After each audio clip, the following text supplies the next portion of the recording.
camera, mic. There we go. Reconvene closed session at, open session at 5:47. No action was taken in closed session, and I'd like to invite everyone to stand for the Pledge of Allegiance.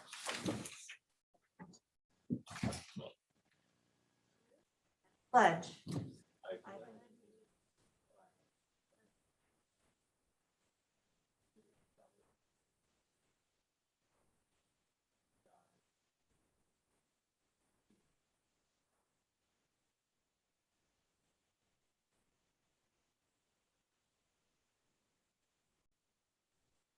To take my dogs to the vet today, and I've got hair up my nose now.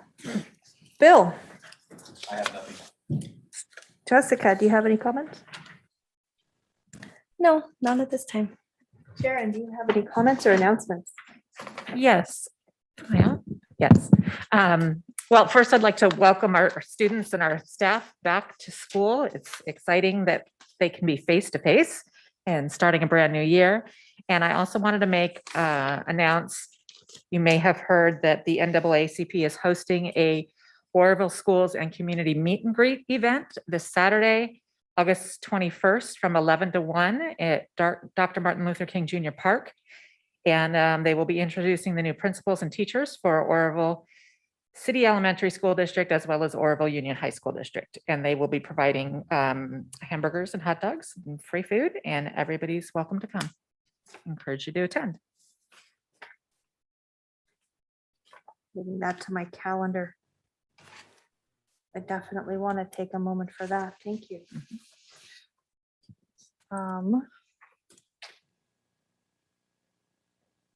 Oh, Pamela, do you have any comments or announcements? Yes, I do. I'd like to welcome everybody back, and I'm just so pleased that everyone is back again in school, face to face. And I'm looking forward to a great year in all grade levels, and particularly in Kids Day. So anyway, welcome back, everyone. Thank you, Pamela. I reiterate the same sentiments. Spencer, do you have any comments or announcements? I do. Thank you very much, Madam President. I'd like to thank everyone, all our staff, teachers, maintenance, and office staff, and all the school sites for a great reopening. It's been very busy summer, but our schools look great. We're grateful to have kids back in our midst full time, and it's really great, and we're excited for this school year. Thank you. Andrew, do you have any comments or announcements today?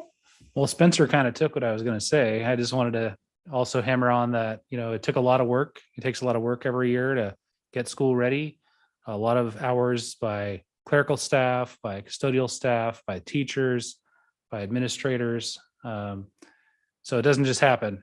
It doesn't just happen and you turn on the lights and school starts. So I just wanted to thank everybody for their hard work. And it's been a pretty smooth, knock on wood, beginning to the school year, as far as, from my perspective, as far as operation wise, other than the power outages, which were out of our control. So I just wanted to thank everybody. They're doing a great job. Thank you. Janet.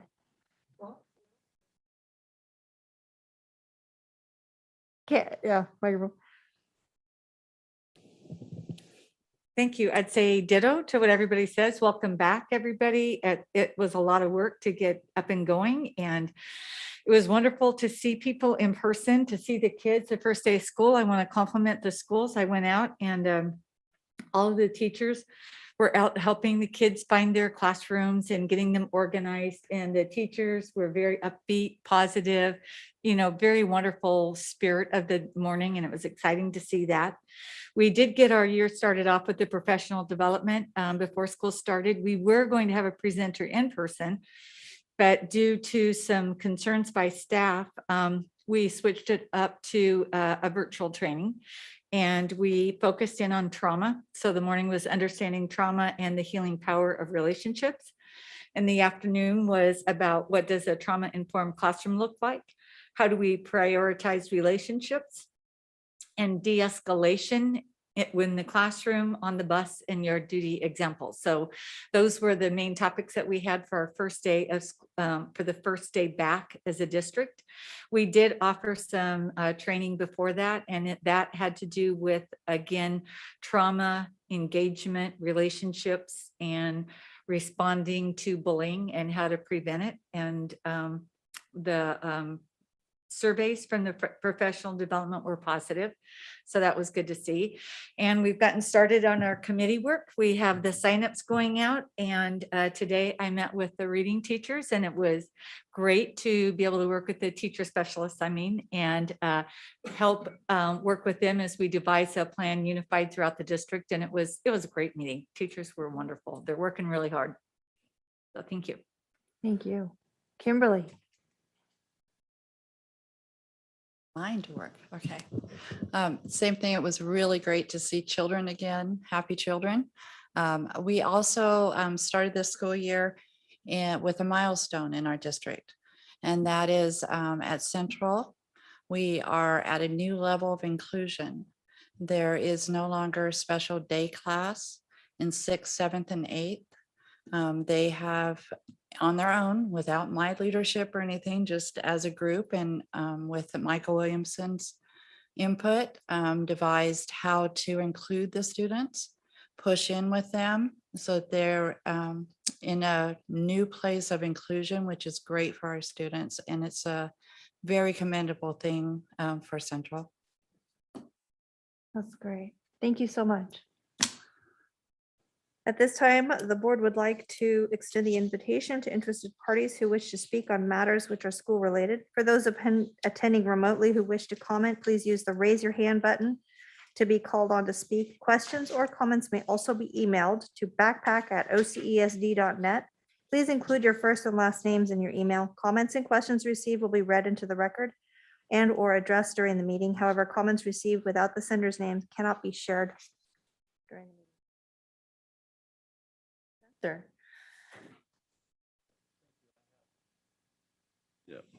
Thank you, Madam President. I have 2 emails that I have received that I'd like to read into the record at this time.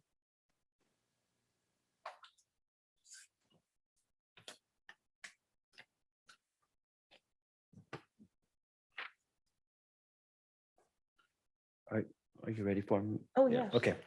Oh, let me stop you. So- This is from Lisa Nitchman, and she wanted me to read medical journals publish findings on mask harm to children, death risk from COVID vaccine.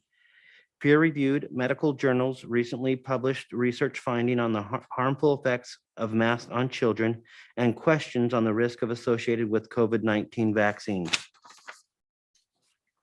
In a study of masked German students, scientists measured carbon dioxide content in inhaled air, which was at least 3 times higher than German law allows, according to a letter in the Journal of American Medical Association Pediatrics.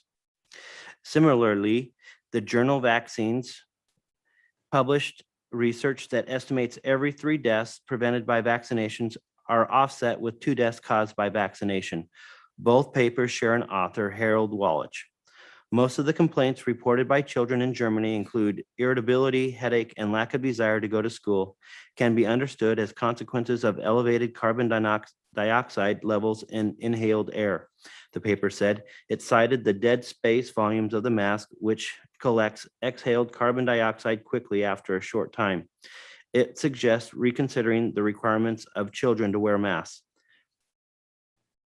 As reported, the authors tried various masks on 45 healthy children aged 6 to 17 in Germany. The room was well ventilated several times. The first 3 minutes measurement served as a baseline unmasked carbon dioxide levels. The next 3 minutes were for carbon dioxide content in joint inhaled and exhaled air. The children with the lowest level was 3 times higher than the level permitted by the German law. And then I also have another email from a parent, and I need to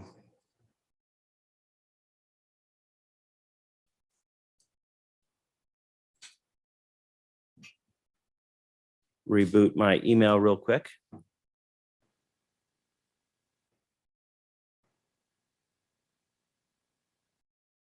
And this is from Bethany Busby.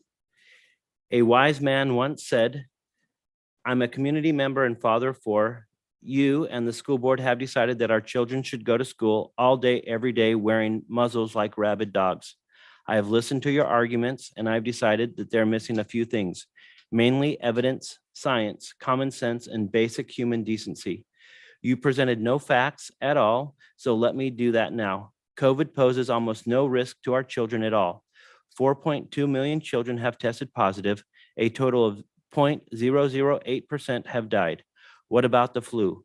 CDC estimates that 480 kids have died from the flu in the 2018-2019 season. That's more that have died from COVID in a year and a half. Now, did anyone on this board at any point suggest that children wear masks during that season? Do you know that what it's called when you force your children to wear a mask in fear of a virus that poses almost no threat to them is called child abuse? Do you want to look up a disease, look up Munchkin's by proxy, because that's what this is. If you think I'm exaggerating, then how would you respond to a parent who forced his kid to wear a football helmet every day for fear of falling coconuts and meteors? Your kid is almost as likely to die from COVID than he is from a rock falling from the sky. And yet, if you saw that, you would say that that he is abusive. Do any of you know what sort of psychological damage we do to children by forcing them to cover their face, teaching them that the air is toxic and that everyone around them is sick? Have you wondered about the health effects of forcing kids to breathe wet and spit and dirt-soaked rags every single day? What about learning to read and they can't see the teacher enunciate the words? What does it do to a child's developing immune system if he has to wear a mask all day, every day? You're satisfied to place this burden on children. It's not to keep them safe. They are safe. It's not to keep the adults safe. They can all get vaccinated. No, you do it to make yourself feel better, to protect yourself politically. The child's mask is a symbolic security blanket for you. It's a disgrace and you should all be ashamed. Thank you for your time. Make the right decision and let our children breathe freely. And that is Bethany Busby.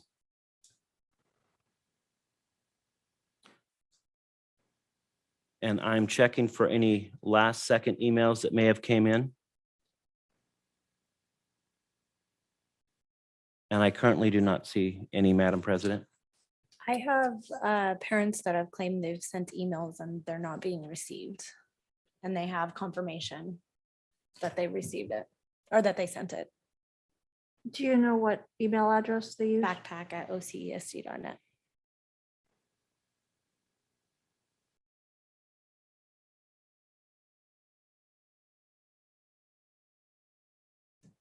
I think I found one. Did you read one from Megan Elkins? Go ahead and read that in the record. Okay. To whom it may, this is from Megan Elkins. To whom it may concern, hello, my name is Megan, and both my attend Orville Elementary School. My daughter is in first grade. My son, who is 4, just started TK. My point of this letter is to talk about our current mask situation for our children. Enough is enough and it needs to stop. I'm gonna go into science. I'm not gonna go into science or any of that because it's pretty pointless. Anyone who has a brain can tell you masks don't work. These masks should be a choice as us parents need to make for our children. If parents feel the need to mask their children, great, do so. But the rest need and should have a choice. The idea of mask have made my children scared and sad. Now let's talk about how it affects the learning, which isn't that where we're going to school for in education? My son is 4, who is still learning how to pronounce words. How hard do you think that is with a piece of fabric interfering with their mouth?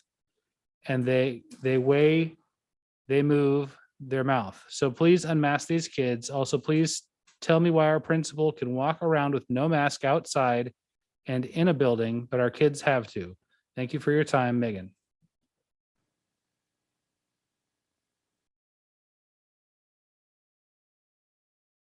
Do we have any other further emails that we may need to look for? One more? There was one from the last board meeting that said Oh, they didn't okay. receive, so it doesn't matter at this point. Oh, from the last one? Yeah, that's all I have. Okay. Do we have any other public who would like to speak on matters that are? Okay. Thank you, Bethany and Megan, for your comments. Lisa. And Lisa. This time I'd like to move into discussion session.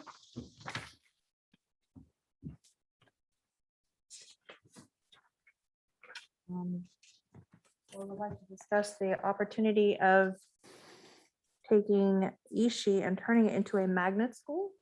That should say Central. Oh, Central, okay. And so I have asked Michael Williamson if he would like to come forward and discuss some of his ideas and thoughts on a magnet school for Central.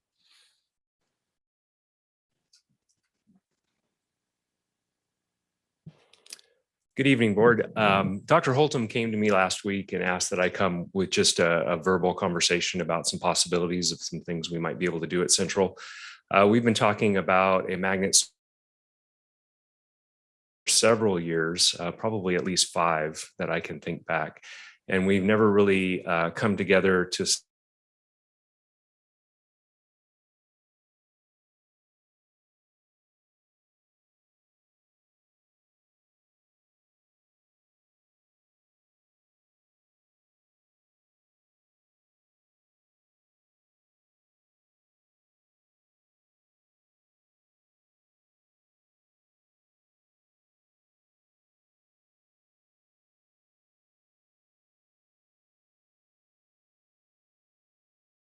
for all students.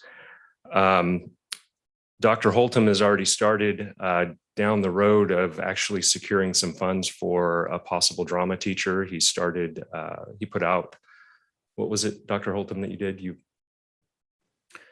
Well, we're looking at currently looking at grants and other ways to make this a sustainability program for the district. Yeah. So he's worked on a grant for a drama teacher at this time. I don't know if we've been told if that has been granted, but that teacher was slated to come to Central. So we're hoping that that could be a part of a program if we were to produce it. All the different VEPAs that I've discussed this evening, all at some point or another have the concept of a studio in them. So one of the ideas was a part of the rebranding of Central would be to name Central as a possibility, the studio at Central. You have a dance studio, a music studio, an art studio. So all of these different modalities lend itself to being called the studio, which really kind of has a snap to it. Doesn't necessarily mean that's the name we would use, but that was just what I threw out there. So with the scheduling, when we get into a magnet school, there are lots of options with scheduling. It doesn't need to be a traditional schedule where we have, the same period every day you go to English or math or science. The only class that we're required to have a certain number of minutes in the core classes in middle school is for PE. So that would be the only class that we would need to have a very tight and regular schedule with to meet those required minutes. Everything else, we would have to sit down with a group of teachers and staff and parents and kind of figure out how we could build a schedule that meets the needs of the kids and their families. Our goal is not only to serve our own students here in Oroville, but to be that magnet, which is why we call it a magnet school, that brings families from all over Butte County. Currently, when we discussed it, we were not aware of anything other than Inspire, which to my knowledge is a high school based program for VEPA that meets the needs of middle school down into elementary schools in this genre. So it would be an opportunity for families that know that their kids have talents in those areas or interests in those areas to start their kids a lot younger than high school. So that's kind of a thought. We would need to talk about requirements, and we would need to find out the laws for starting a magnet school, and what kind of requirements, if any, we were allowed to have for students, whether attendance, grades. Would we have the requirement of them exhibiting talents? Would attendance matter, behavior matter? We would need to ensure that we were serving the homeless population as well as foster students and special ed students within the program, making sure that no one is excluded in that way. If we were to drop it into lower grade levels, Central could easily serve 600-700 students, more than double what we're currently serving at Central. So that would help in that respect. I've got a list of several items that would be needed that have to do with infrastructure of the school, and we've gone over that with Andrew, and Andrew's already started on some grants for that as well. Even if this doesn't come to fruition, at least the school facilities will be improved. Some of those include outdoor dining areas, the entire school being repainted top to bottom. I'm sure you've heard all these things that are happening. The windows in front of the school being replaced, a lot of things that needed to be upgraded years ago getting taken care of. So that's exciting no matter where we go with Central. We talked about building out the locker rooms, which are no longer used or currently usable with the current programs we have. So tearing those lockers out, turning one into an art studio or exhibition where you can put, not where you make the art, but where you can present the art. Very easy to do in one of the locker rooms. And then another locker room could be converted into a drama facility, not where the productions are held, but where the practices and the teaching takes place. So there's probably a list of about 40 items. I'm not going to go over each one. Staffing, we would definitely have to talk about what that looks like in terms of the law. Would we be able to open those positions all back up? Would we keep the teachers we have? We'd need to obviously work with the union to take a look at contract language versus law when you convert a school to a different usage. So that's a thought. Our goal would be to find both classified and certificated staff that have talents that lie within all of those different VEPAs. In addition, hopefully teachers and classified staff, or teachers specifically, that have credentials to teach the core classes. So being able to modify the way we present our core classes could actually reduce the number of certificated staff needed for those core classes and enable us to use the same FTE count or teacher count and hire in other staff. So for example, instead of having a 7th and 8th grade history teacher, being creative with the scheduling, and of course, following all the laws that we need to follow, we could have one history teacher. And so we have one less FTE count there that we could then utilize for a teacher that could teach drama or dance or those sorts of things that are credentialed. It would also be imperative that we include our community members that are actually already experts in these areas that could come in and connect with us. We have former art teachers that have retired that are in the community. We have dance instructors in the community. BCOE right now, my understanding, is working with the Kennedy Center. So we would definitely want to be a part of whatever's happening in that area if we were to go this direction. So there's some exciting things there. We would also want to be participants within our community, just not here in Oroville, but also within Butte County. So we have the Silver Dollar Fair, the Butte County Fair. Here locally, we have our parades and salmon festival, things like that we can go out and exhibit our art and have our kids talk to the community about what we're doing, what they're doing, and what they're creating. Some of the areas that we could go check out in terms of, instead of trying to build something and not have any knowledge or experience in that, we can go to these different places, take teams with us and kind of talk to their staff and their administration and see, and their students, and see how they've done this and what's been successful. So Janet actually recommended that we visit Elk Grove and Natomas, who both have successful programs. I believe those are high school programs, though. Is that correct? Yeah, Elk Grove is high school. High school. And then, of course, Chico locally in Butte County has Inspire. So there are places out there that we can get some guidance from if we were to move forward in this. So I guess that's all I really wanted to share at this time. And I would like, Dr. Holtham has asked me if the board has questions or is pleased or wants to know more, that possibly I spend some more time and put together a more professional presentation given a few weeks, and maybe bring some folks with me to talk about it. I have mentioned it to a few staff members at the campus. In fact, the whole campus knows that I was going to speak to you tonight. I didn't want to have them hear it afterwards. They don't know all the details, but I wanted them to know that I was going to come here, and they are all extremely positive, at least those that I've spoken with one-on-one, of the idea. So I can answer any questions at this time, or Dr. Holtham, if you have more to add that I. Well, I just wanted to share with the board that when we've thought about this, we certainly considered Ishii Hills as well, because we want to look at all of the elements that we can possibly look at when we're looking at this. The reason I asked Mr. Williamson to come is because we have so much more room and space available. We already have a lot of things already in place at that site that Ishii Hills does not. For example, a stage and a multi-purpose room that has that stage and already has lighting and curtains and now some of those things would need to be upgraded, but the infrastructure is already there.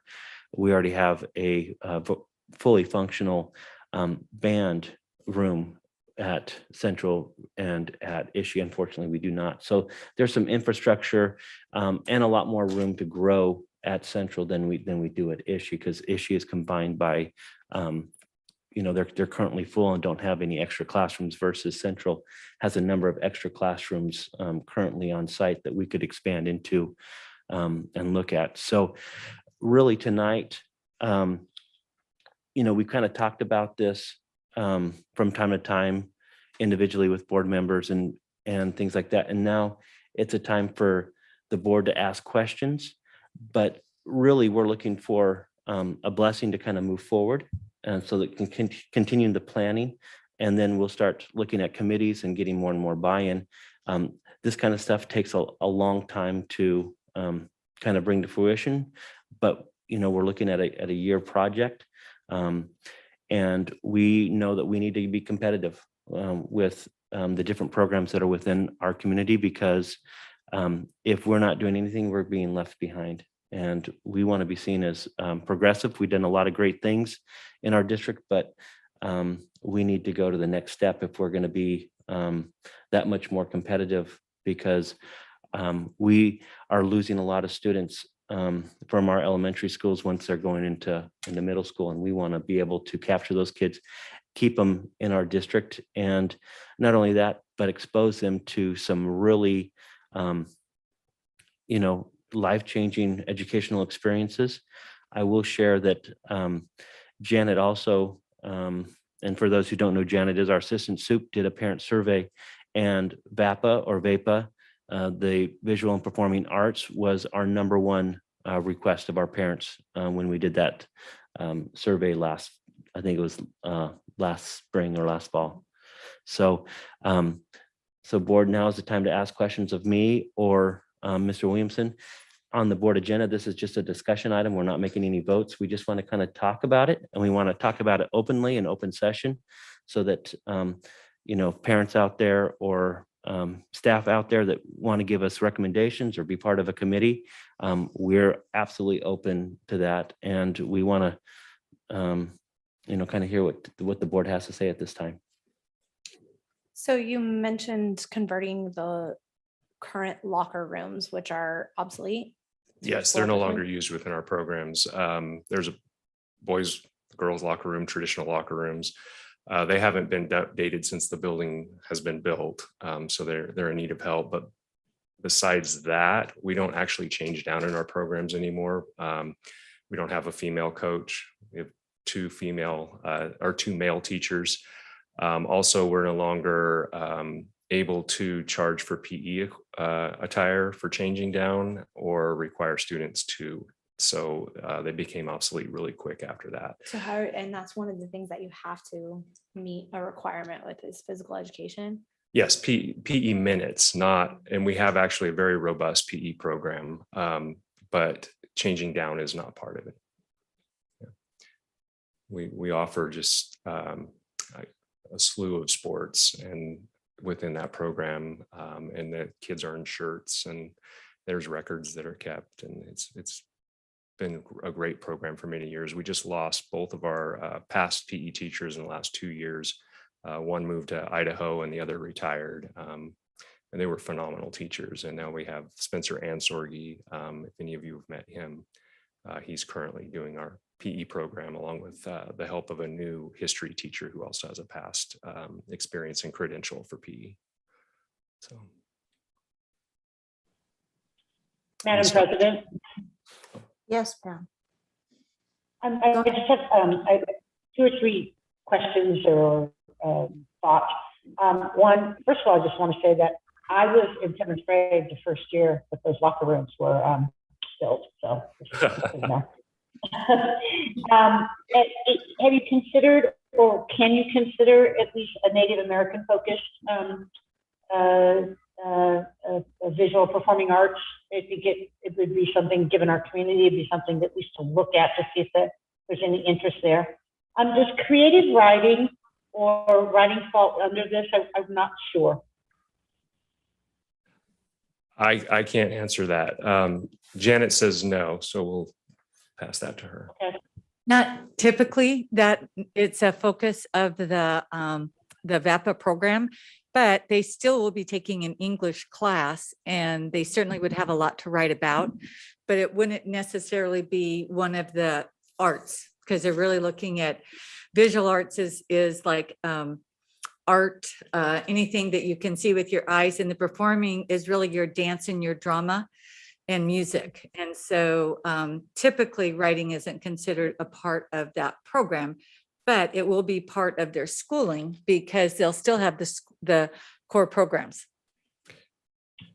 And then when you said, thank you, when you said multimedia arts, I'm assuming that also means digital arts, animation, those sorts of things. Yes, I couldn't think at the minute, but yes, absolutely. Yeah, that's correct. And I did write down Native American dance. Thank you, Pamela, for that idea. We had 2 other local cultural art and dance recommendations this morning. One of them was actually from a student who mentioned in my very poor attempt to communicate in Spanish with the young lady, ballet folclorio. So a student brought that one up this morning. So I'll add that Native American as well. Thank you. Yeah, and again, it's just something to think about. Thank you. I love the initial concept of the studio at Central. I really do like that. I think it's a fabulous idea and I look forward to you bringing more information to us. I'd like to see, when you explore how to make this come together and when you connect with the other school districts that have had successful programs, even at different levels. I'm looking forward to hearing more about that. I think it's a great opportunity for our students. Thank you. Do you have any thoughts on this topic? Okay. Well, my son started at Central in the 6th grade, my oldest. And if it wasn't for band and Mr. Walcott's tutelage, he probably would have dropped out by the time he hit 7th grade.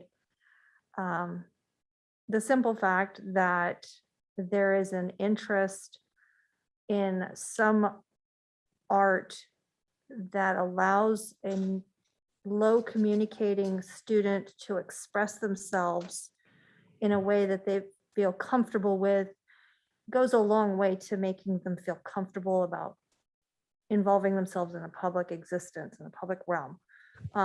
My question is, are we going to have grade limitations? Is there going to be excellences in other areas in order to participate in these programs?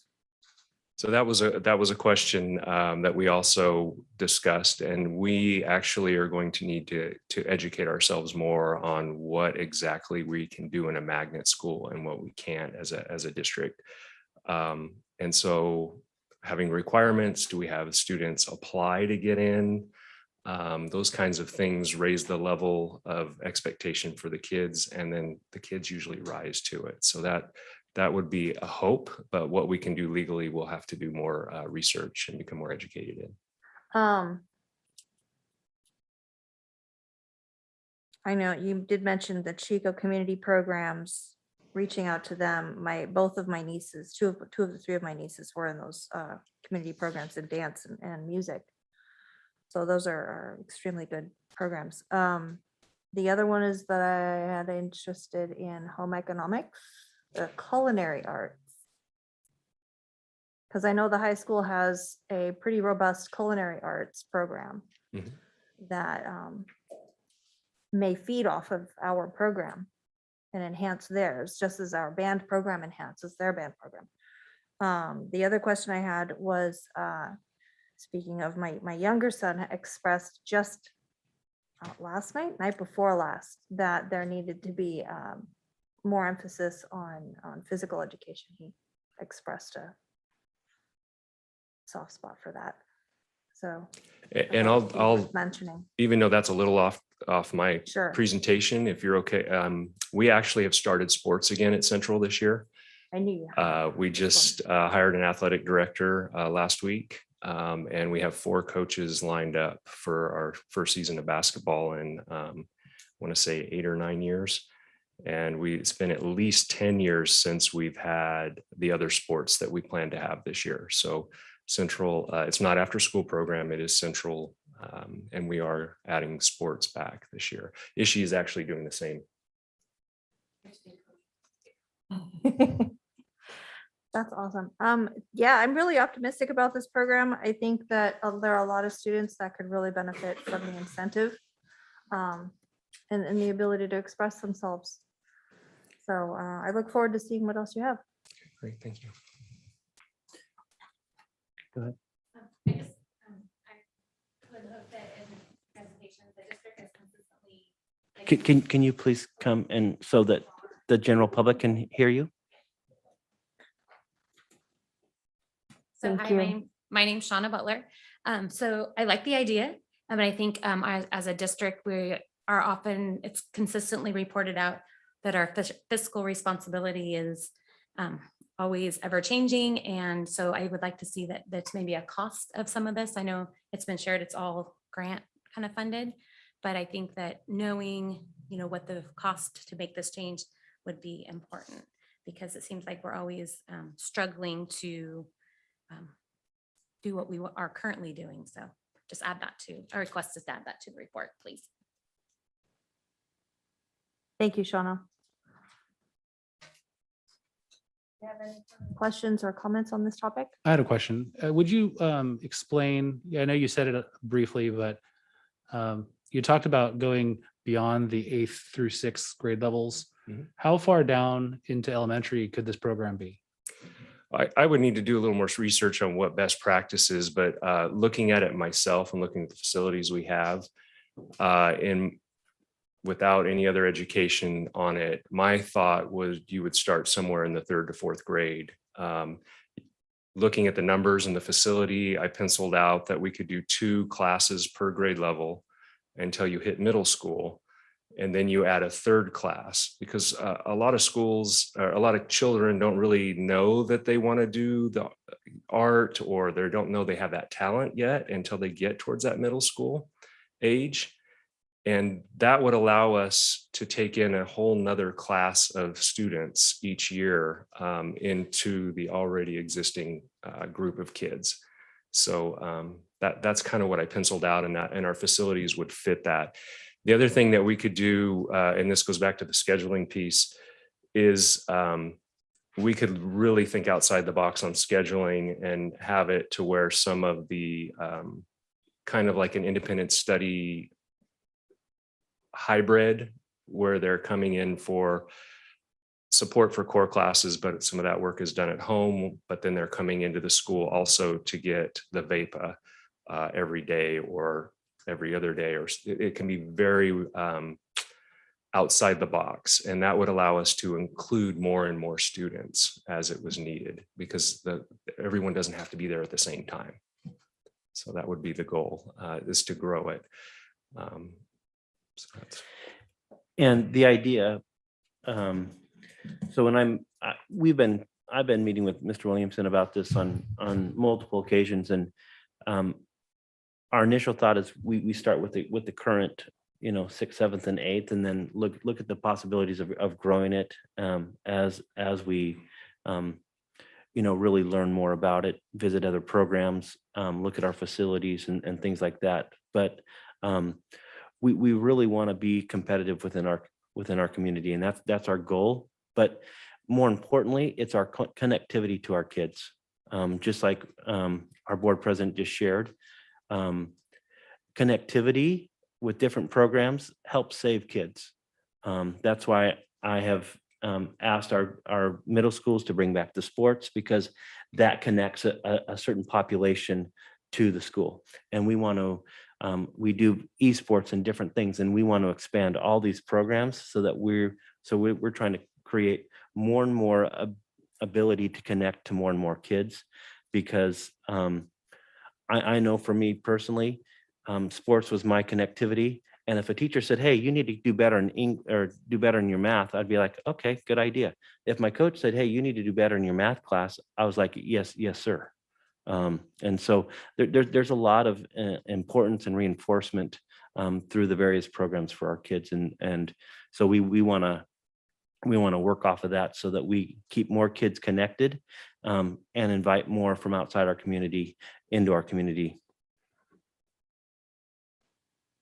Something that Barry's mentioning is in smaller districts, it's hard to have programs like this and many diversified different programs. And growing up in Alaska, that was one of our detractors, is that you became an atmosphere of a clique of one. It's very lonely existence, being the only person interested in a single item. So having a district like ours try to diversify and attract more students will only feed into programs like these and make them better and bigger in the long run. And it's a self-fulfilling prophecy almost. So one piece that Dr. Holtum and I discussed as well is we want to make sure that people understand that we're not just painting the school, renaming it, and then having the same classes or some additional electives. This is a whole new mindset. This is a whole new program. And that's something that we really want to shoot for. We're not trying to box up the same product and sell it. It's a different product that we want kids to come and be a part of. So I'm excited for this. Thank you, Mr. Williamson. okay, thank you. At this time, we'd like to move on to the next discussion item, COVID guidelines, including masks. Thank you, Madam President. I'd like to take some time to discuss this with the board. As you know, this is a very hot topic, not only in our community, but throughout the state of California and throughout our nation and world. So there's a couple things that I wanted to share with the board as well as the general public that's really important for us to kind of understand as we move forward in this. We know that we were so much hoping that we would not have to start school with any kind of regulations, any kind of mandates, or any kind of thing that would keep us away from what we thought was going to be, getting back to normal. Nobody wants to have masks in our schools. Nobody wants to be part of the fact that we're back in school and we have to wear those masks, and it's a required from the state. It's a health order. But with that being said, I want to share with everyone what's really important to understand. The first thing I want the board and everyone to understand is that we know that the cases are coming back. We have cases within our district right now, both among students and staff again. I'm going to share a very important piece, has to do with the quarantine part of our schools. If we have someone in our schools that's asymptomatic and then becomes symptomatic, and they're in a classroom and they are not masked, that entire class, if they're not masked, will have to be quarantined and put out on quarantine for 14 days. That is not a negotiable item. That is a health order from our local health department. We have to work with our local health department anytime that we have a positive case or a symptomatic student in our school that may be exhibiting aspects of COVID. And so I am advocating that we follow the mandate, one, because it's a mandate and it's a health order, and we're a public entity and we're required to follow it. Number two, I want to keep our schools open. If we have cases and kids aren't masked, they have to go home. And it might be a whole class, it might be a whole grade level. We've experienced that last year. And we were even tighter on masks than what the health code requires right now. And so I need kids, we need kids, you want your kids in school. And the best way to keep them in school is if they're masked. I had a student today that, unbeknownst to us, was symptomatic. We found out student was sent home because they were sick. I had to work through our nurse, who is our RN for the district, and we did all the contact tracing this afternoon. But because all the kids wore their masks in the classroom and were very vigilant in wearing the mask, all those kids get to return to school tomorrow. Now we're going to have to do some work on the cohort of that class and keep them more isolated in case any of the other students become symptomatic. But most importantly, my staff in that class and the kids in that class are coming to school tomorrow. And that is why we need to mask, is so that we can keep kids in school. Now, I do want to share something that I also received from our health provider, our health insurance provider for our district. And I know some people are not interested in the legalities of this, but I have to share with you that as your superintendent and as I work with our board, that is that's a big responsibility of the board, is to look at the liability and the financial solvency and responsibility of the district. They set priorities and policies based on the fact that we need to be fiscally solvent and make good choices. And this is to all the superintendents in the area, among other people. Good afternoon. While I understand how contentious and disruptive the mask mandate can be, I want to reiterate that failure to follow the Department of Public Health's guidance does, and this is a failure to follow it, does put the district in a position of potential and uncovered liability. While this has been the continuing position of BSSP JPA since the onset of the pandemic, the attached memo written on behalf of one of our law partners, JPAs, outlines well the legal issues surrounding this difficult topic. So although none of us want to hear this, none of us want to be part of the liability conversation, it's a conversation that we have to have because our insurance carriers are requiring us to have those conversations. And so now we can kind of have a more of an open conversation about this with the board, because I know it's a very hot topic. And I know a lot of you have been contacted by parents and things like that. But I kind of want to lay out the importance and what I see as a superintendent, our responsibility to be to our students and to the fiscal responsibility of this board and of the district. Thank you. And I'm happy to take any questions as well. Board, do we have any questions? Concerns, comments? Go ahead.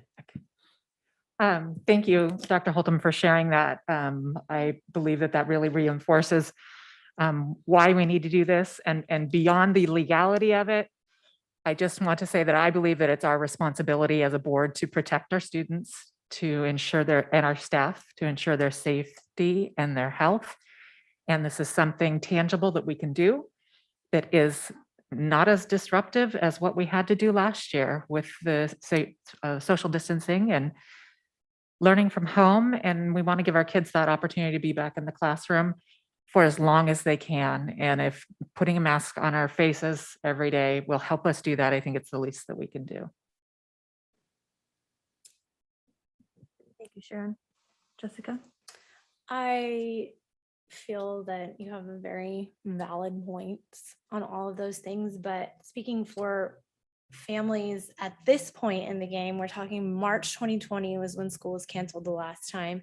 We're now in August 2021. We're a year and a half later with stay home, stay away, don't go out, do this, do that, don't do this, don't do that, do this, don't do that, wear a mask, don't wear a mask here, but not here, wear a mask here, but not there. Nobody has trust anymore. There's no faith. Everything has changed so much that the lines are not lining up for these families. So when they're speaking of why don't I get a choice? How come I don't have a choice anymore in the matter? Because none of it makes sense. So I understand where the fight is coming from. I get it. But I also understand the legalities and, protecting our kids in the school.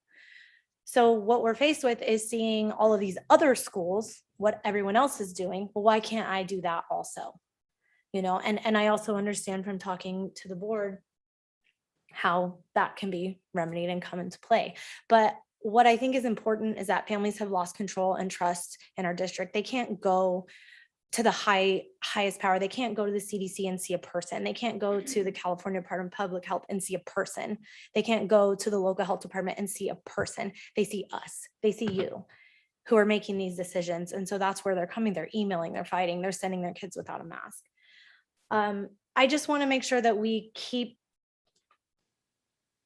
the focus in keeping our families in our district, number one, and their faith and their trust in us, that we trust them and we hold them accountable. Let's hold each other accountable for our own actions and trust that I'm going to do the right thing, mask or no mask, and know that I'm going to send my kid to school to get a quality, fair education, mask or no mask. We're aware of the risks. We're aware of the liabilities on ourselves and the others that we're around.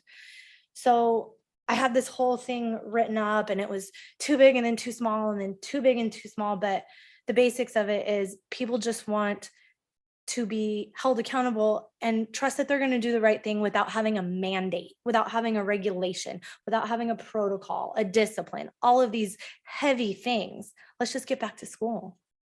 Mask or no mask, teach my child, please. Let's focus on getting our reading scores and reading to our kids every night, and math, and making school fun and an environment that is not covered up anymore. So there's my off the cuff comment on all that. Thank you, Ms. Jessica. Well said.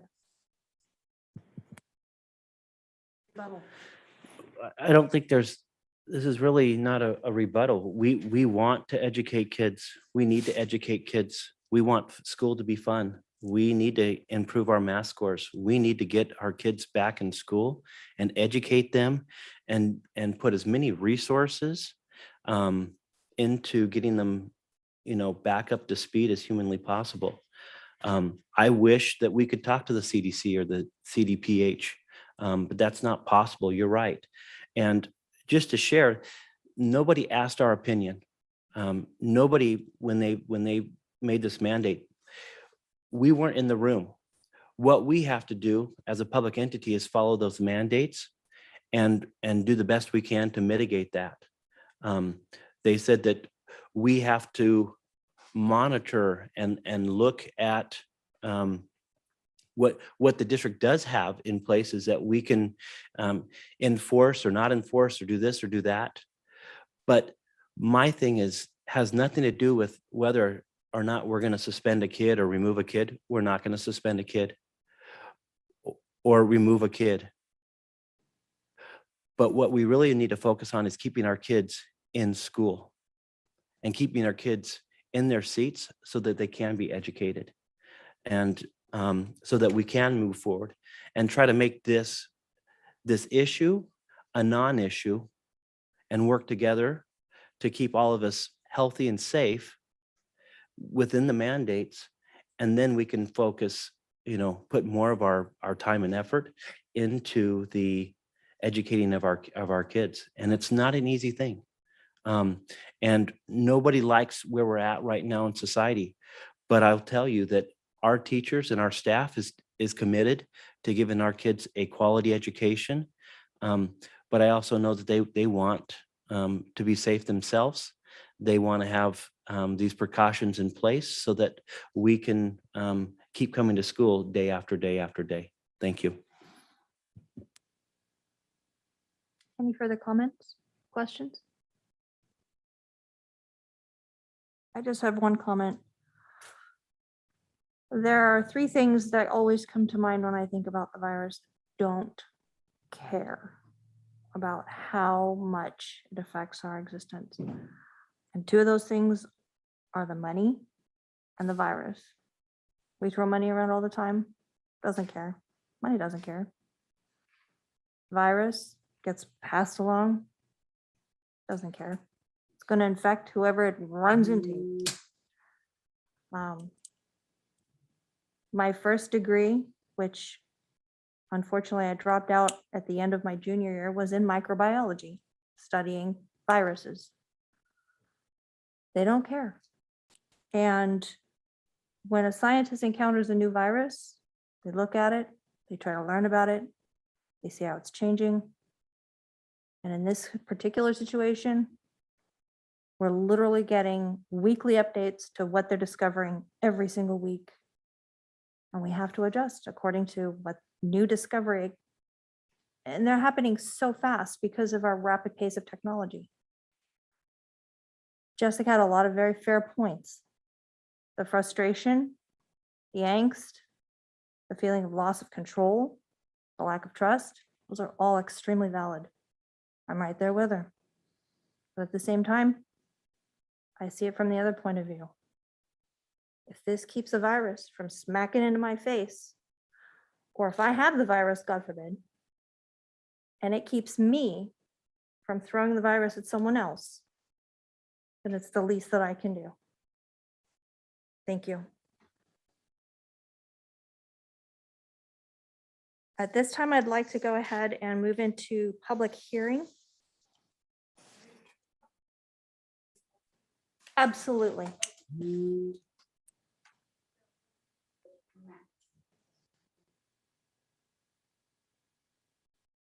Hi, my name's Ann Uren. My son, he was in kindergarten last year, so he kind of started during all of COVID. Yesterday was first day of first grade, and kindergarten was, whirlwind. I think we all kind of know that, see that. I just wanted to share a little bit about my experience yesterday with his first day of school about the masks. I pull up, there's some teachers, some students without masks, and my son does not like wearing one.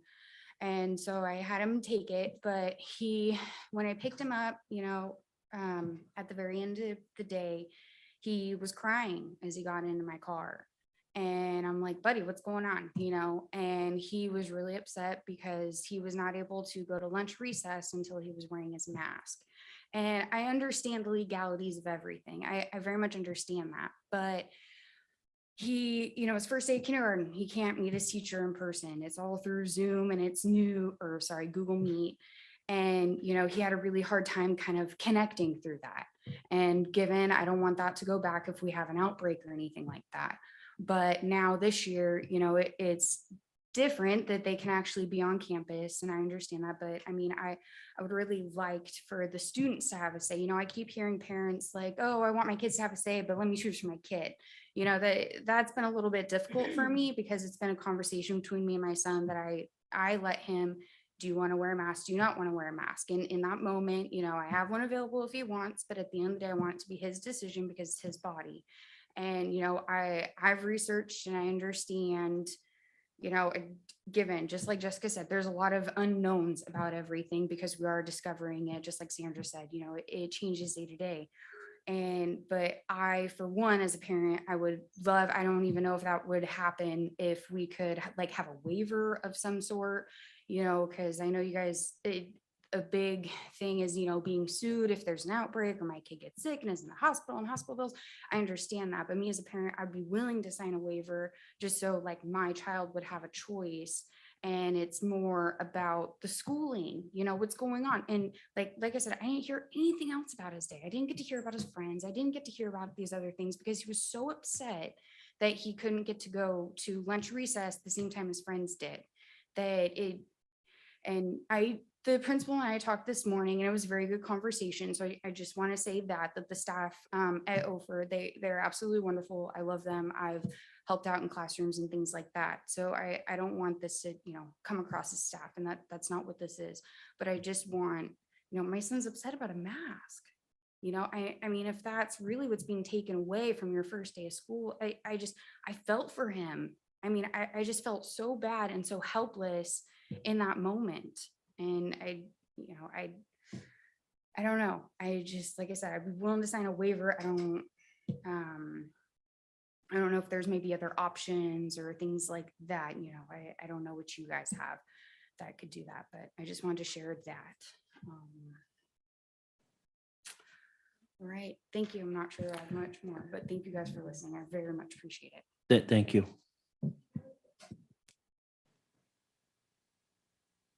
My name is Kayla. Should go up there first. My name is Kayla Sanford. I have a second grader. What is the standard protocol for them taking their mask on and off throughout the day? I know my daughter puts it on her wrist, takes it to the gymnasium, she takes it to the playground. What is the ideal protocol for them removing their mask and not properly putting a clean one back on? 3 to 4 times throughout the day? Sure, thank you. That's a very good question. So students can remove their mask to be outside. Okay. Now today was a little bit different because of the smoke and the index. When we're looking at the index with smoke, we encourage kids to wear the mask outside because of the smoke, not because of the COVID. But typically, when kids are outside, they can remove their mask. Okay. Where are they to put it when they take it off though? Because like my daughter, I asked her, well, what do you do with your mask when you take it off? I put it on my wrist. Oh, you were playing with the ball. You were playing on the monkey bars. You're playing in the cafeteria. You're touching things with the mask on your wrist that you're now to put back on your face. Mm-hmm. And on the website, it does indicate that they should be properly washing and putting clean masks back on in between each use. And I don't know should I just send her to school with 4 masks for the day? You certainly can. And we have these new masks. We have hundreds, thousands of these masks that we can supply children at any time. At every break, if they want to get a new mask, they can. If you would like to have that for your individual child, we'll make them available to the class. And Andrew can speak to that because he's done a lot of that ordering. But we want kids to have clean masks. We want them to have them available. If you'd like them to work with your individual teacher. But wants aside, because there's the want of, wanting the child to make their own choice on if they want to have it on or not. And definitely understand, what we've talked about tonight. But what in the class structure or in the school structure is being done to ensure that the children aren't getting their masks dirty and rubbing them on surfaces throughout the day as they are allowed to take them off. And the fact that they're not putting clean masks back on when they're returning to the classroom, what's being done in that aspect? So we are offering masks to kids as often as they would like it. Now, it varies by grade level and age. Certainly our middle schoolers have a little more understanding about, how to keep their mask and where to keep it and how to keep it maybe a little cleaner. Now, as far as a formal protocol, I haven't put together or, sent out anything that says, okay, here's our formal protocol. When you come in, you do X, Y, and Z. But we have bought thousands of dollars worth of masks so that kids can have access to clean masks whenever they need them. Okay. Absolutely. And we've made that commitment. We'll continue to make that commitment. We receive money so that we can continue to make that commitment until this threat is over. Now, as far as the nuances for your own child, I would encourage you to reach out to your individual principal or teacher so that if you have a specific request, that we're happy to work with you, whether it be disposable masks, removed and given out, after every play session outside, or if you provide clean masks in the backpack that they're able to access those whenever they need to. Absolutely. I just feel like it should definitely be addressed if it is something that's being required. And I have reviewed the website and it does clearly state on the website that they should be putting on clean mask. That in between the children, if this is going to be something that they have to do, so glad to have them back in the school year, but it is something that needs to be addressed because I know having a second grader that for the last 2 days, her mask has been drug across the playground and everywhere else, which definitely does not seem to fit the ideal protocol that we're trying to go down to ensure that our children are in class. Sure. And if it pleases the board, I will send out an email and ensure that our classes have a little more guidance on that and ensure that we have more than ample masks to be provided in the classroom if that desire be there, and give a little more guidance so that that is available, and kind of remind our staff that, hey, let's be mindful of that, because especially when they're younger, they're less apt to ask, and we know that their hands, they're the ones that are playing on the monkey bars, they're in the bark, our middle schoolers, not so much. Absolutely. I So, appreciate it. Thank you. And Andrew we'll work on that tomorrow.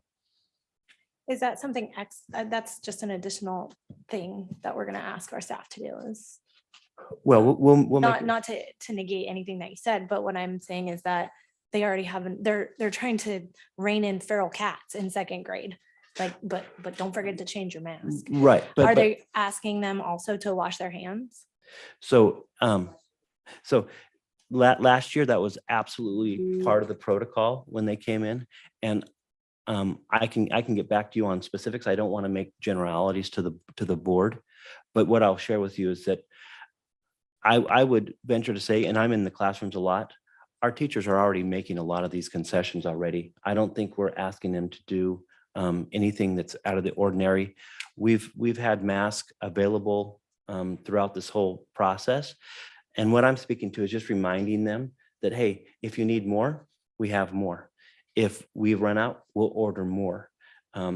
We are going to do whatever we can to make it as easy for not only our students, but also our staff, because it's just as easy as, literally grabbing one and making it available. And I think our teachers do a really good job at that.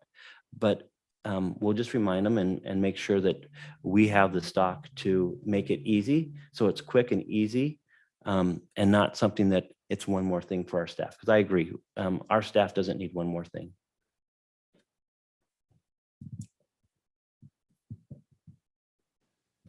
Do you have one more question?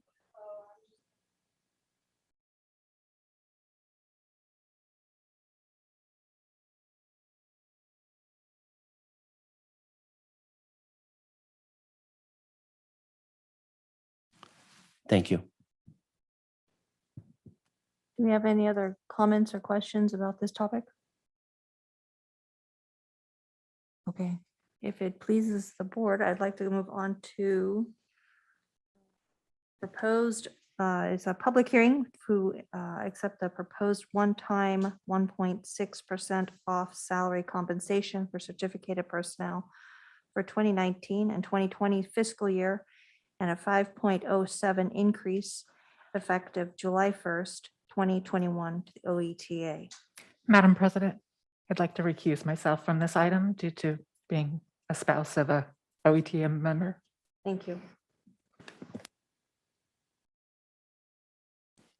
Now granted, this is just a public hearing, so at this time I'd like to open the public hearing for comment. Yes, Ms. Kristen, how you doing, Ms. Wilson? Hey, good evening. I'm Kristen Wilson. I'm the lead negotiator for Orville Elementary Teachers Association. And I really want to thank you for, I shouldn't say me, I should, OETA really appreciates you, the board, redirecting the district in coming to the table and following the contract and beginning discussing a comparable formula that's found in the contract. We look forward to the subcommittee bringing some options to the bargaining table next August 2022. OETA also appreciates you, the board, and your willingness to invest in your teachers and acknowledge their hard work and dedication to the students, specifically now as you're talking about different safety protocols and things. We're obviously there for the students. Also want to publicly thank all the OETA teachers who stood in solidarity the past 29 months in order to have their voices heard regarding the importance of following the contract, as well as believing they're an integral to the success of students and therefore should be invested in by the board, which you are. So appreciate that. It seems like because of OETA's teachers' willingness to stand in solidarity, it also appears according to what's documented in the board agenda, item 7, B, C, and D, it appears that all the other OCSD employees are also going to receive the 5.07 because of OETA teachers' hard work. And hopefully, again, I'm very grateful for our teachers that we supported each other in this endeavor, and hopefully everyone receiving this added investment are also grateful for the OETA teachers. So thank you again, board. Thank you, Ms. Wilson. Any other comments or questions concerning this topic? I'd like to go ahead and close the public hearing and open the public hearing for item B, proposed 5.07 salary increase for classified personnel 2021-22 fiscal year, CSEA. I'll just make a comment. You'll see that OETA has a 1.6% one-time for 1920, and the other groups do not. The other groups received that 1.6% in 1920. So they've already received that part. OETA had not, so they're getting their 1920 one-time 1.6%. So I wanted to point out that difference between the different groups. Thank you, Andrew. Do we have any other comments or questions concerning this topic? Seeing no other comments or questions, I'd like to go ahead and close the public hearing for item B and open the public hearing for item C, proposed 5.07% salary increase for unrepresented classified personnel for 21-22 fiscal year. So this is something I need to clarify. We've changed our process a little bit. In the past, I would list out every individual unrepresented bargaining group. Some of those bargaining groups were groups of one. So to consolidate all of the unrepresented people together. So this classified unrepresented group consists of our confidential group, the assistant superintendent of business, the food services coordinator group, and the director of maintenance facilities and operations group. So it's taking four things, putting it into one. There is no statutorial requirement to have those groups listed separately. So we bunched them up to save time on this process, because otherwise it's going to be 10 items instead of 4. Thank you, Andrew. Any comments or questions about this topic? Seeing no other comments or questions about this topic, I'd like to go ahead and close the public hearing for item C and open the public hearing for item B, proposed 5.07 salary increase for unrepresented certificated personnel for 21-22 school year.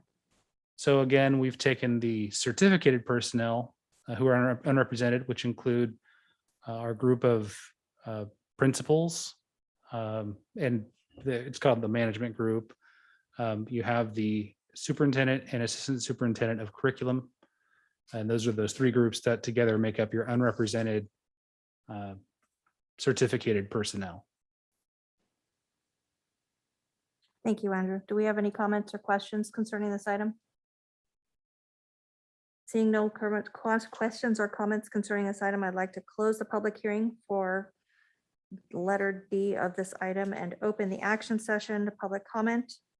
To interested parties who wish to speak on items that are listed on the agenda. For those attending remotely who wish to comment, please use the raise your hand button to be called on to speak. Comments may also be emailed to backpack@ocesd.net. Please include your first and last name in the emails. Comments received that pertain to items listed on the agenda will be read into the record at this time. Comments received without the sender's agenda cannot be read. The Brown Act does not allow the governing board to take any action or discuss any item that is not posted on the agenda. Comments, please limit to 3 minutes per person. Do we have any comments or question on action items on the agenda? Madam President, I'd like to make 2 amendments to the personnel recommendation piece.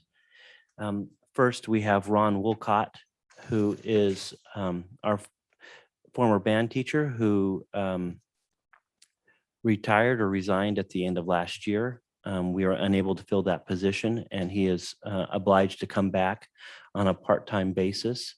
But he is asked to come back at 3 periods, and we put it down on the board agenda as a 0.5 or a 0.5%. And it's actually to be fully accurate to ensure that he gets the right pay and benefits. It's actually a 0.27% FTE and not a 0.5. And additionally, we have Amy Hubbard, who we are hiring and looking for board approval as our new curriculum of instruction. And on it, it says that she would be on step 1. But yesterday I received a letter from her previous employment, and she actually has 4 years of full-time administrative experience. And so we would like to place her on step 5 instead of step 5, or instead of step 1, based on her previous experience. And this is on the same pay scale as the vice principal position that she had before. And so it's well within line because it's more of a step and not a promotion. Mr. Wolcott at a quarter time or No, just under 1/2? It's just under 1/2. It's 3 periods, and it's 0.4. yeah, 4. 0.427. I'm Okay, sorry thank you. if I misspoke there. Wilson. Just so everyone can hear you, because we do have one board member who's reaching out remotely. Thank you. Kristen Wilson, I'm actually a teacher at Ishii Hills Middle School. And is it not true that unfortunately, we're very good, not unfortunately, we're grateful that Mr. Walcott wants to come back, but it's very unfortunate that it's only going to be at Central. And especially after hearing the presentation that once again, Central's going to be getting da-da-da-da, right? I just think there's disparity. We have foster kids. We have underrepresented kids. I think it's inequitable. I don't know how this fulfills the DOJ. It's very discouraging. We don't feel like things are being equitable for issue students that want band just like everybody else. And you're willing to bring someone back just for Central? Like, I have a hard time with this. You're willing to get grants for one middle school, but not another. Like, I'm really having a hard time. And I live in this community, so I speak as a taxpayer. And so I'd really hope the board would push towards equitability for both middle schools, that a student wouldn't have to leave Ishii to go to Central, leave their home school to have to go to Central just to get music, something that so many students need, and art and things like that. So please keep that in mind as you're making decisions. Thank you. Thank you, Ms. Wilson. We certainly, we have been flying that band position for nearly 6 months now. We have offered the position to 3 or 4 candidates. All of them were either out of the area or out of the state, and were unable to accept a position to relocate. I've reached out to universities in not only this state, but in outside states to look at any kind of candidate, including interns that would meet our qualifications of being a top-notch band teacher. It was never our intention to ignore or leave out Ishii Hills. I'm still working to find a full-time band teacher that would have the same schedule or look something very similar to what we've had in the past, where we service both schools.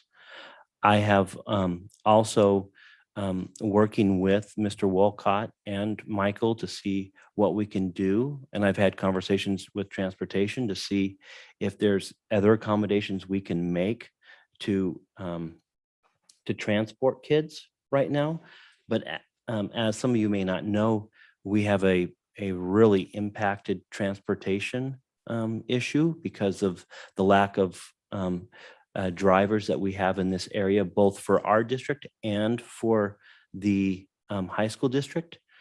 For those who don't know, we contract transportation with the high school on a number of different levels. And since the onset of COVID, they have lost 10 bus drivers and have not been able to hire any to replace them. So we know that we're trying everything we can do to try to provide transportation and equity, but it's very difficult when we have a hiring shortage. And so it is never our intention to leave out or overlook other schools.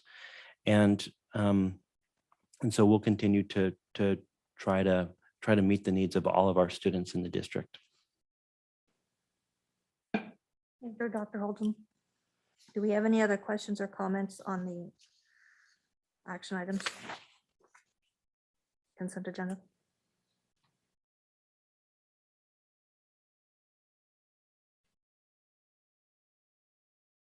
Hearing no other comments on the action items, I'd like to go ahead and close public hearings, the action items on the agenda, and move on to the consent agenda. Do we have any comments or concerns regarding the consent agenda?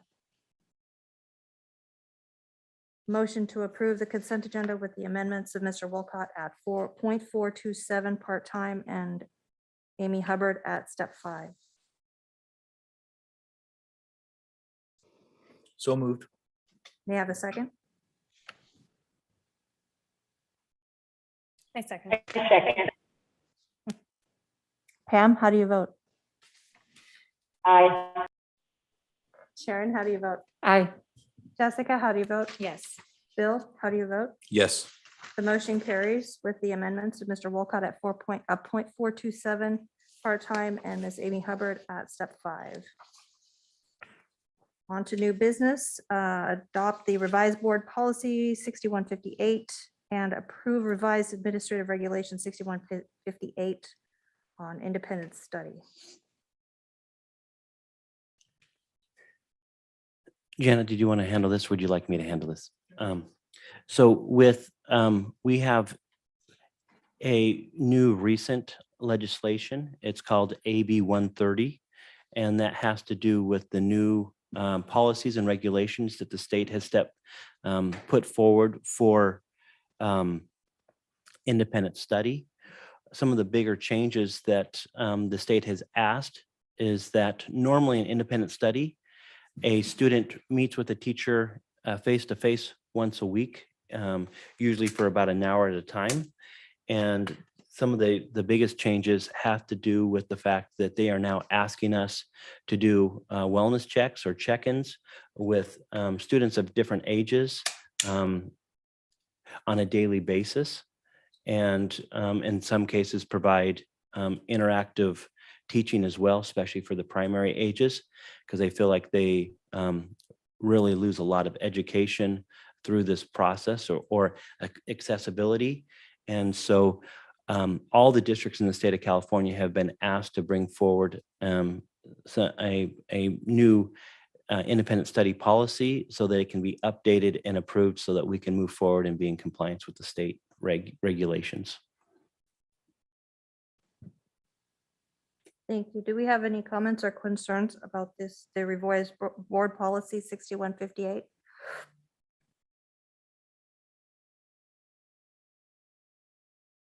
Yes, Ms. Butler.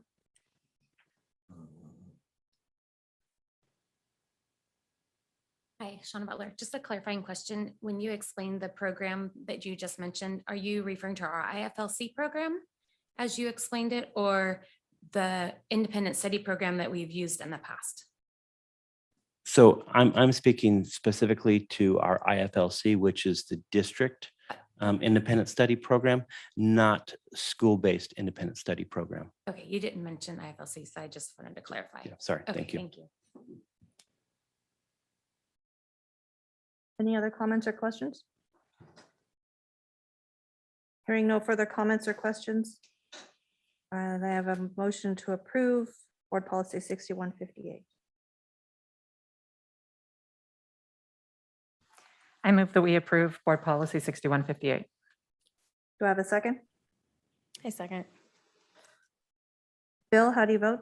Yes. Jessica, how do you vote? Yes. Sharon, how do you vote? Aye. Pamela, how do you vote? Aye. I vote aye. The motion carries. At this time, I'd like to ask to approve the event addendum to the, spelled wrong, to the district's LCAP program. We had some adjustments, some formatting adjustments that were requested by the approving board. Janet, would you like to speak to this? Thank you for coming, ladies. Yes. So tonight I am bringing back the LCAP because we had received a letter from the county saying that we needed to make some adjustments. This is a new LCAP this year. We do a new one every 3 years, and in the, oops, this is the wrong. I don't need the PowerPoint actually. With this new LCAP, it goes for 3 years, and there's a new format that we're following. Most districts and all county offices did receive letters that said that they needed to make some adjustments to the LCAP and how we completed it. Most of the changes are actually very logistical. We did not change any money allocations, nor did we change any of our actions in terms of what's to be done. But things that did get changed in the LCAP would go to, like, we had goal 2.5, and in that we had quite a few different actions. And so what they asked us to do is separate it out and have several different actions. So for example, we had that we were going to hire librarians and clerks, and then we had attendance, and we also had another item. So what we did is we went and just separated the items out individually so that we could be very clear when we did our evaluation, and we were more transparent with our community so that they could see what our actions were and how much we were spending. As a result of that, because we did change those sections, we also needed to make a lot of adjustments into the increased or improved services, because in that section, what we do is we explain why we're doing the different actions if we are taking funds from a concentration and supplemental account. That funding is really based on and is supposed to support and service our kids that are of low socioeconomic status, foster youth, and I always want to say homeless, but it's not homeless, foster youth, low socioeconomic, and EL. And so whenever we do an action, if we are doing the action that serves everybody in the district, we have to explain why we're using concentration money for all the kids in our district, when really it's supposed to be going to your EL, low socioeconomic, and foster youth. So in this section, I needed to do some revisions because when we changed the goals, I had 2.5, and now I have a 2.12, 2.13, 2.14. So I needed to go back into that document and change what the goal and action aligned to.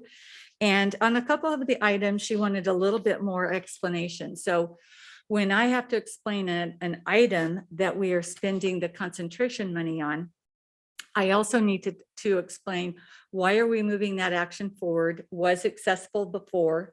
And if it wasn't, why are we bringing it forward? I also have to explain the research in terms of if it's research-based and valid. And then I also need to talk about how it, first of all, meets the need of the children we've been talking about, low socioeconomic EL and foster youth. And then it supports the other kids in the district. So on a couple of the items, I did go back and make some additional comments so that we could have a clear explanation of why we're using the funds the way we are. So those were actually the bulk of the changes that were made in the LCAP. And another thing that I changed in the LCAP was I had met with our DLAT committee, and I had met with, and I had done a survey with our students, and I had to go in and make sure that I put it in 2 different sections of what the comments were and when we met. So it was just a small little change. And I think that that pretty much explains most of the changes, other than there was one section where we were looking at data, and the data is very old. It's back in 1819. And I needed to make some goals for that. And I was concerned the data was too old and was trying to get other data. It was a logistical thing. So I just went and used the old data, which is what they wanted. So those were the changes the county has asked us to make. And so I'm coming to you tonight to see if you will approve the amended LCAP. Any Thank you, Janet. questions? Do we have questions about this topic?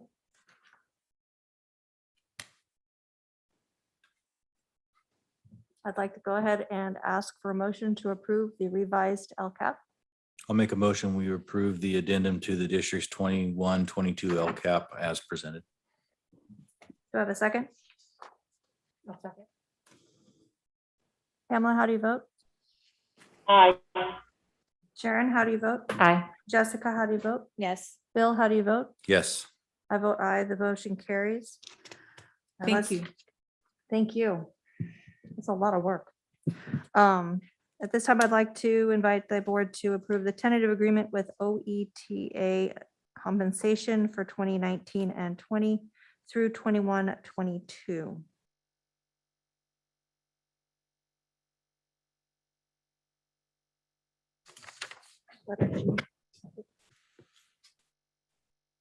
OETA compensation.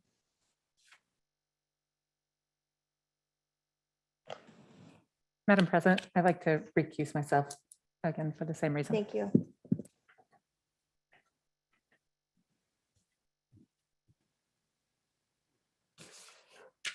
That's okay.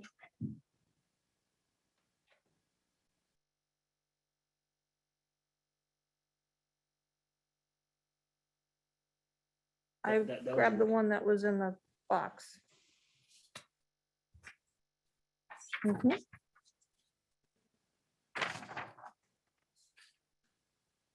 Because we haven't gotten to E-rate management services addendum yet. Oh, blessings. There we go.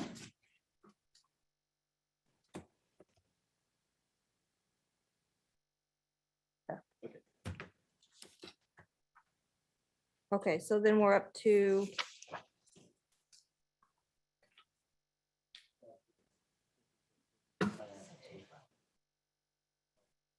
my goodness. Okay.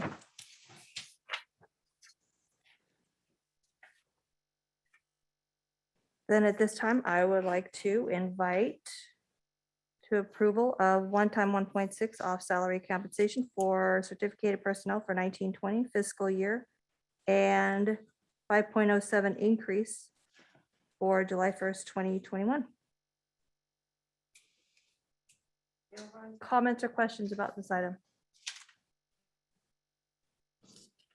Hearing no comments or questions, I'd like a motion to approve. So moved. Second, A A second. second. It's a delay. blame it on the internet lag. I know. Bill, how do you vote? Yes. Jessica, how do you vote? Yes. Pamela, how do you vote? Aye. I vote yes, the motion carries. for Miss Sharon to come back into the room.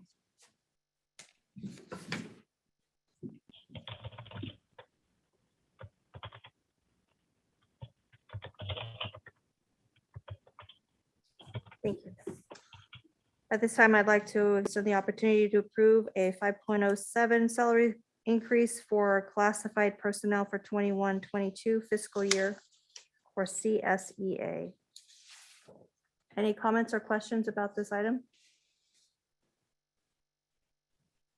Seeing no comments or concerns, I'd like a motion to approve. So moved. Second, I'll second. Bill, how do you vote? Yes. Jessica, how do you vote? Yes. Sharon, how do you vote? Aye. Pamela, how do you vote? Pardon me, aye. Thank you. Bless you. I vote aye, the motion carries. At this time, I'd like to invite the board to approve 5.07 in salary increase for unrepresented classified personnel for 21-22 fiscal year. Any comments or concerns? Seeing no comments or concerns, I'd like to invite a motion to approve. So moved. Second, I'll second. Pam, how do you vote? Aye. Sharon, how do you vote? Aye. Jessica, how do you vote? Yes. Bill, how do you vote? Yes. I vote aye, the motion carries. At this time, I'd like to invite the board to approve 5.07 salary increase for unrepresented certificated personnel for 21-22 fiscal school year. Any comments or concerns about this agendized item? Seeing no comments or concerns, I'd like a motion to approve. So moved. Second, I'll second. Bill, how do you vote? Yes. Jessica, how do you vote? Yes. Sharon, how do you vote? Aye. Pamela, how do you vote? Aye. I vote aye, the motion carries. At this time, I'd like the offer for the board to approve 21-22 consolidated application for spring data submission. So the consolidated application is the application for federal funding through the Every Child Succeeds Act, I think that's what it's called, or Every Student Succeeds Act, ESSA. Used to be No Child Left Behind. Now it's ESSA. We do this every spring. We want to have their money, and we send them the thing saying, "Yeah, we want your money, please." So that's what this is. It's a report of how we've spent some of the money, some other various reports, but the main meat of it is we would like the money for our students. So, you have any specific questions about anything in the Con App? It's been the same basic formatted application since Teddy Kennedy put it in place. So.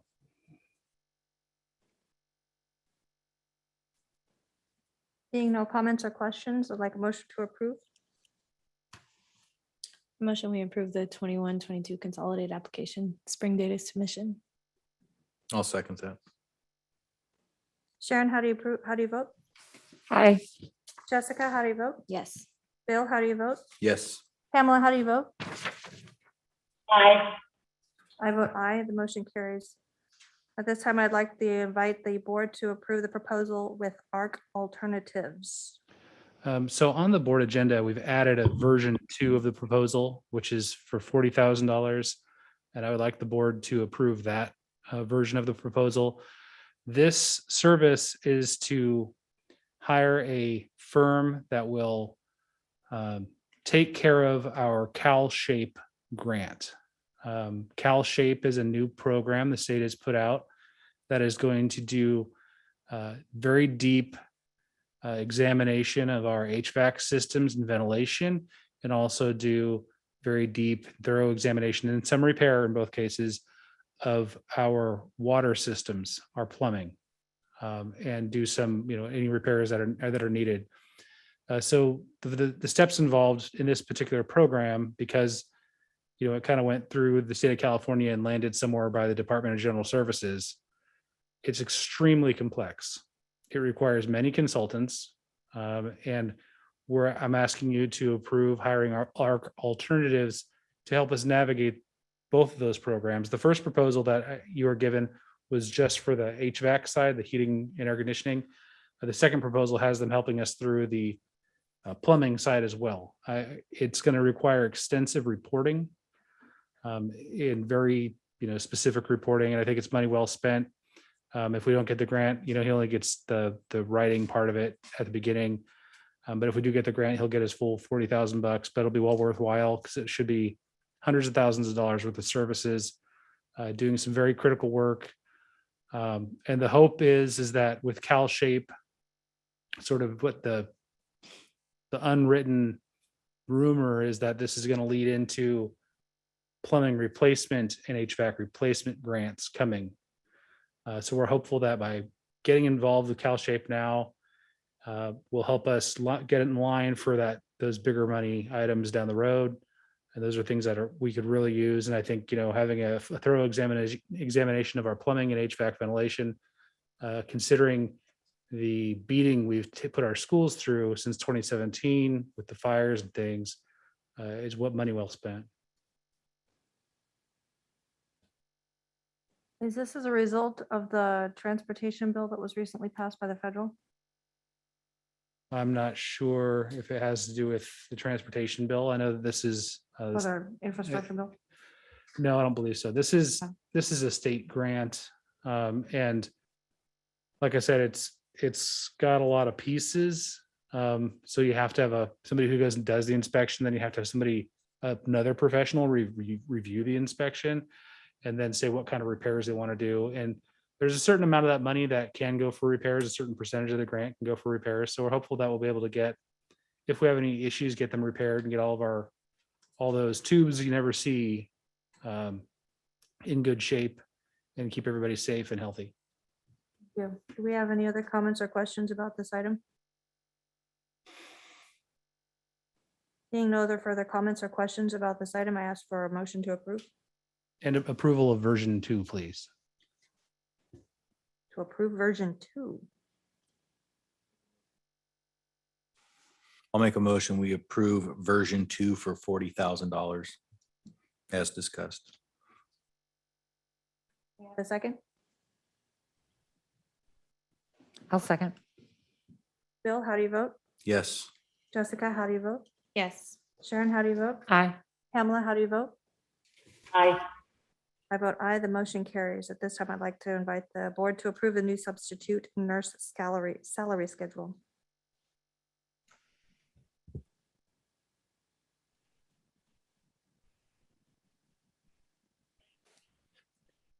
So I would like to propose and recommend to the board that we approve the new substitute school salary schedule. What we have done is we have looked at neighboring districts and trying to get more competitive so that we can ensure that we have adequate support as it pertains to the nurses schedule.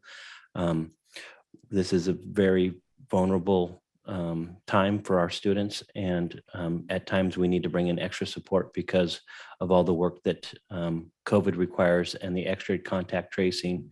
And so we want to make sure that we're competitive so that we can ensure that we have them when we need them. Thank you. Thank you. Do we have any comments or concerns about this item? Seeing no comments or concerns, I'd like a motion to approve. I move that we approve the new substitute nurse salary schedule. Second?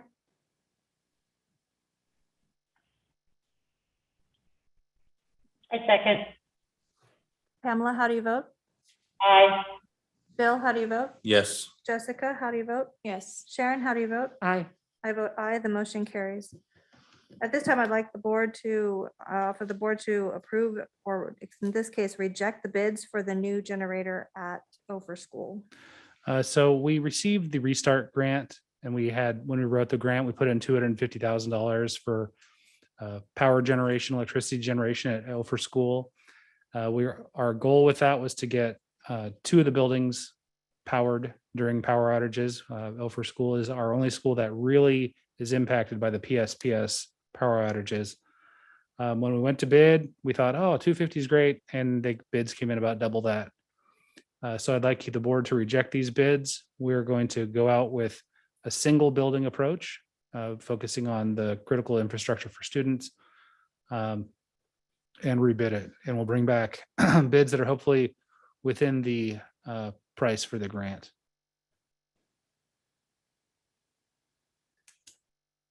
Which building would we be focusing on?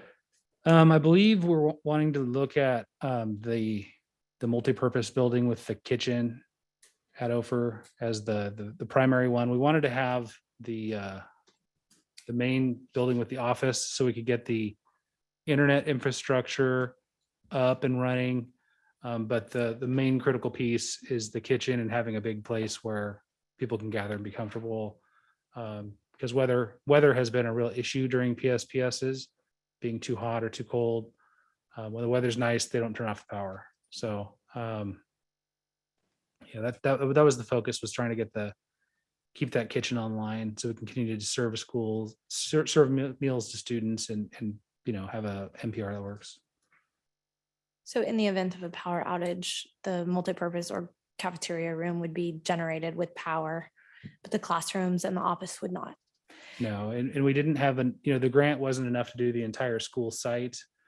We were looking at just sort of critical safety infrastructure with this particular one, because there's, you can only write a grant for so much on the restart grant. When we are looking at other ways to get additional power generators at that site, but we're looking at it going, we thought we could get 2 for $250.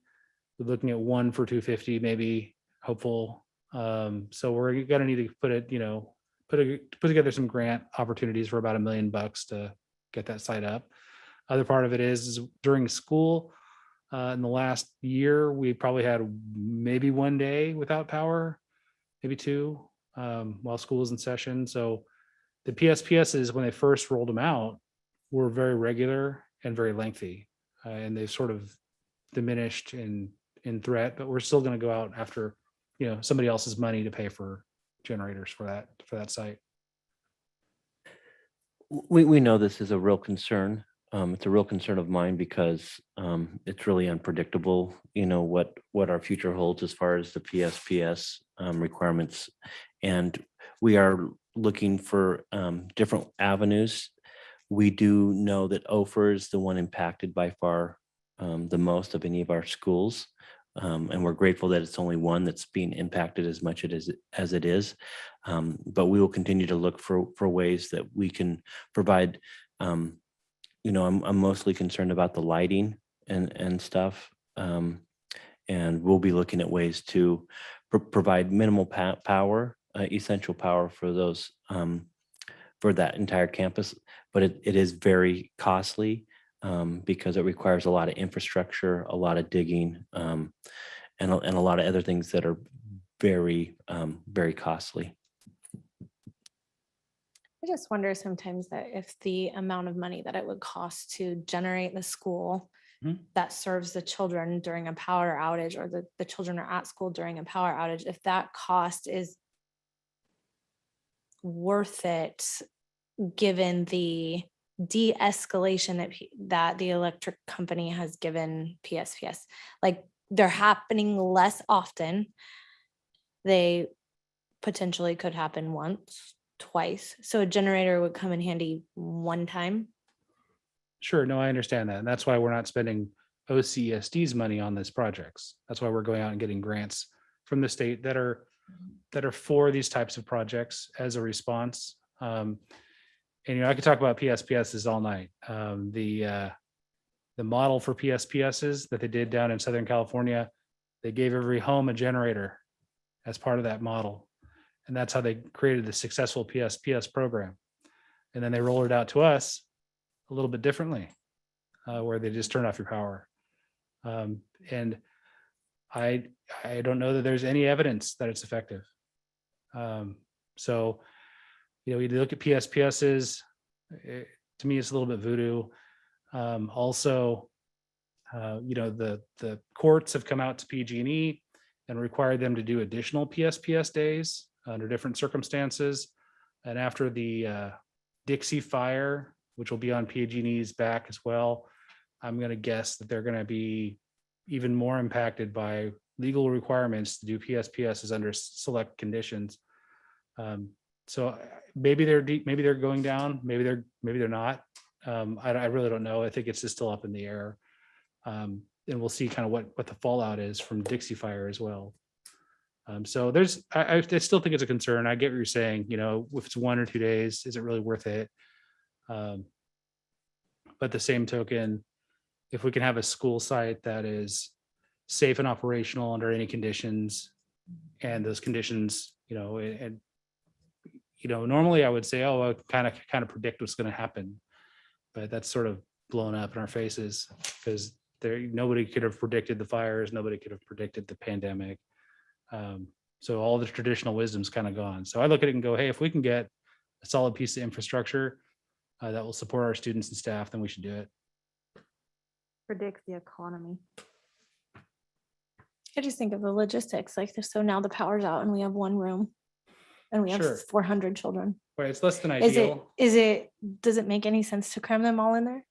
No, no, no. Or filter them in, or, The- I the mean, only why oth- don't you just go home? The only other option is to reject the grant altogether and just not do anything. Well, that's what I'm saying, is Right. like, I is it mean, worth the so, I time? mean, if we have the grant and we have the dollars, what would be the sense of sending the dollars back so they could send it to another community so they could have power in that same situation? I So- realize it's not ideal, but yes, I mean, having a multi-purpose area where you can move all the children to, if you had to, makes sense. I mean, it's with the dollars we have. I agree with you that it's less than ideal.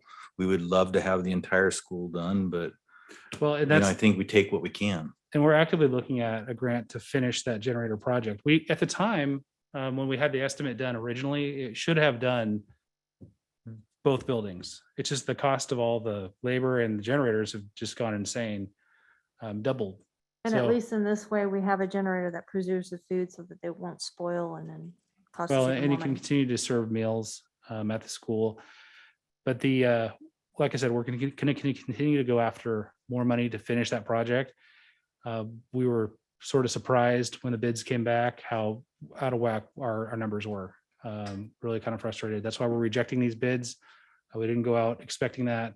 But now we sort of have a better sense of what it costs. And we're going to go and try to get, so we can have the whole site up is really the ideal. But when you're talking about, hey, I'm going to have a lot of HVAC machines up and different things, that's a lot of generation of power. And it will require multiple units, multiple generators. So that's what we're looking at. All right, any further questions or comments or concerns about this agenda item? Seeing no other further comments or concerns, I'd like a motion to reject the bids for new generators at Ophir School. So moved. Second? Bill, how do you vote? Yes. Jessica, how do you vote? Yes. Sharon, how do you vote? Aye. Pamela, how do you vote? Aye. I vote aye, the motion carries. Last item on the agenda, and at the board to approve a child rearing leave for an of absence request. It is recommended that that an unpaid leave of absence request for a teacher at Wyandotte Academy effective August 23rd through September 24th be approved by the board. Do you have any questions or concerns? Butler? Hi, my name is Shauna Butler, and on behalf of the employee, thank you for considering this. Also, this is a personnel item, and for confidentiality reasons, in the future, we'd like to ask the district not to put the employee's name in the agenda and instead use an employee identification number or other way of identifying the employee. Thank you. Thank you, Ms. Butler. Comments or concerns about this item? Doing no other comments or concerns, I like a motion to approve. I motion we approve the child rearing leave of absence request. Second, Second. Pamela, how do you vote? Aye. Karen, how do you vote? Aye. Jessica, how do you vote? Yes. Bill, how do you vote? Yes. I vote aye, the motion carries. At this time, I'd like to adjourn at 7:40 PM. Thank you. Thank you, Madam President. Next month. Next month.